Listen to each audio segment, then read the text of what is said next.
Selamat datang lagi di pembahasan kita. Hari ini kita mau gali lebih dalam soal Roma pasal 4. Fokus utamanya, Abraham. Mungkin Anda mikir, kenapa sih Abraham? Sumber kita dari analisis roma4.pdf nunjukin kalau Paulus pakai dia buat argumen yang cukup penting soal gimana kita bisa dianggap benar di mata Tuhan. Siap ya? Yuk kita mulai. Betul sekali. Roma 4 ini krusial banget. Paulus nulis ke jemaat Roma, isinya kan campur tuh. Ada Yahudi, ada non-Yahudi. Nah, dia pakai Abraham, tokoh yang paling dihormati orang Yahudi, justru buat bilang kalau pembenaran dianggap benar sama Allah, itu, gimana ya, bukan hasil ngelakuin hukum Taurat atau ritual. Oh, jadi bukan karena perbuatan ya? Bukan. Ini murni soal iman, anugerah. Wah, ini ide yang cukup menantang loh di zaman itu. Oke, menarik. Langsung aja ke ayat 2 dan 3 nih. Disebutkan kalau Abraham dibenarkan karena perbuatan, dia bisa aja bangga. Tapi bukan di hadapan Allah. Justru kitab suci bilang imannya itu yang dihitung jadi kebenaran. Tunggu. Jadi bukan karena dia baik atau gimana gitu? Tepat. Paulus sengaja kontraskan ini sama logika upah kerja di ayat 45. Kalau kerja kan dapat upah, itu hak. Tapi iman Abraham, dia percaya loh sama Allah yang justru membenarkan orang durhaka. Itu yang diperhitungkan jadi kebenaran. Ini bukan hak, ini murni kasih karunia. Kasih karunia ya? Iya. Daud juga disebut di ayat 6-8, dia bilang orang yang bahagia itu bukan yang tanpa dosa, tapi yang dosanya diampuni Tuhan. Lagi-lagi bukan karena usahanya. Wah, ini penting banget. Terus ada pertanyaan kunci nih di ayat 9-10. Kapan imannya Abraham dihitung? Sebelum atau sesudah dia disunat? Dan jawabannya, ternyata sebelum. Loh, ini kan implikasinya gede banget, signifikan sekali. Sunat, kata ayat 11, itu datangnya belakangan. Cuma sebagai meterai, semacam cap pengesahan gitu loh atas kebenaran yang udah dia punya karena iman. Jadi kayak bukti fisik buat sesuatu yang udah ada di dalam ya? Betul. Makanya, Abraham jadi bapak rohani buat semua orang percaya. Mau dia Yahudi atau bukannya yang punya iman kayak Abraham sebelum dia disunat. Artinya apa? Ritual itu bukan syarat masuk untuk dibenarkan Allah. Pintu masuknya ya iman itu tadi. Luar biasa ya. Kayak meruntuhkan tembok gitu rasanya.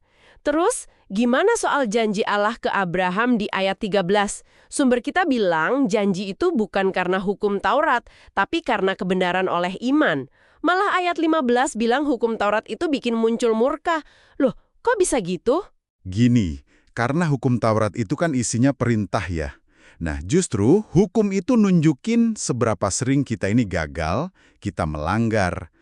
Ayat 14 bilang, kalau warisan janji itu tergantung kita bisa taat hukum apa enggak, ya iman jadi sia-sia, janji juga batal. Siapa coba yang bisa taat sempurna? Nggak ada kan? Iya juga ya.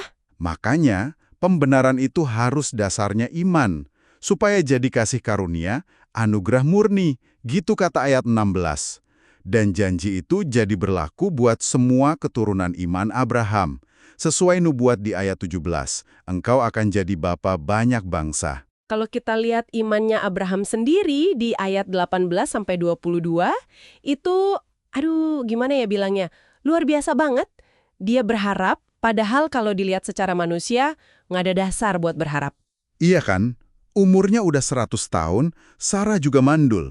Tapi dia percaya aja sama janji Allah. Ayat 20 bilang, dia nggak bimbang, malah makin kuat imannya. Memuliakan Allah. Wow! Yang ditekankan di ayat 21 itu keyakinan penuhnya Abraham.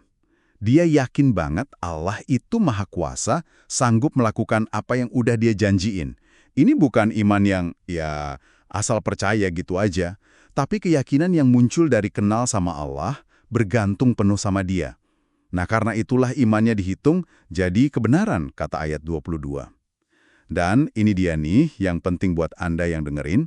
Ayat 23-24 negesin. Cerita Abraham ini bukan cuma dongeng kuno, tapi ditulis juga untuk kita. Berarti polanya sama dong buat kita sekarang? Persis. Kebenaran Allah itu diperhitungkan buat kita kalau kita percaya. Percaya sama siapa? sama Dia yang udah bangkitin Yesus Kristus dari kematian. Ayat 25 itu ringkasan Injil yang padat banget. Yesus mati karena dosa-dosa kita, terus Dia bangkit untuk pembenaran kita. Jadi pembenaran kita sama, dasarnya kayak Abraham ya, iman pada karya Allah lewat Kristus. Betul, itu intinya. Oke, jadi kita dibenarkan karena iman, bukan perbuatan, bukan ritual. Terus apa? Maksudnya setelah itu gimana? Apa sumber kita ada nyinggung soal respons kita gitu? Ada. Sumber kita nyinggung konsep sunat hati dari pasal lain di Roma, yaitu Roma 2 ayat 29. Ini bukan soal ritual fisik lagi, tapi perubahan di dalam. Pertobatan sejati, hati yang baru, putus hubungan sama dosa.